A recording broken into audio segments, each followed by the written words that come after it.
মূল্যস্ফীতি, ব্যাংক খাতের দুরবস্থা এবং এলডিসি উত্তোলনের চাপে কঠিন চ্যালেঞ্জের মুখে বিএনপি সরকার।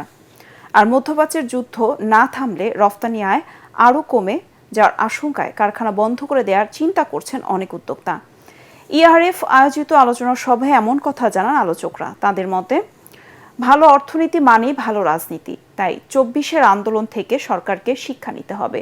সভায় প্রধানমন্ত্রী উপদেষ্টা রাশেদ আল মাহমুদ তিতুমীর জানান, জ্বালানি তেলের দাম না বাড়ানোর ব্যাপারে বাস্তবতার আলোকে বাস্তববাদী সিদ্ধান্ত নিয়েছে সরকার।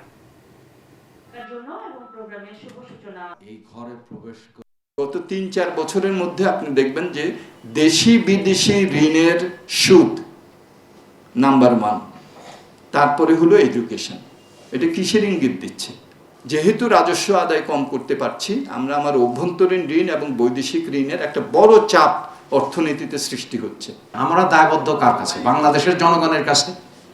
এবং আমরা জানি যে তেলের দাম সমন্বয় করলে মূল্যস্ফীতি উস্কে দেবে, এবং তার ফলে পতিত সরকার এবং অন্তর্বর্তীকালীন সরকার থেকে আমরা বেশি মানুষ যে দারিদ্র পেয়েছি, তাহলে তার অবস্থাটা কি হবে?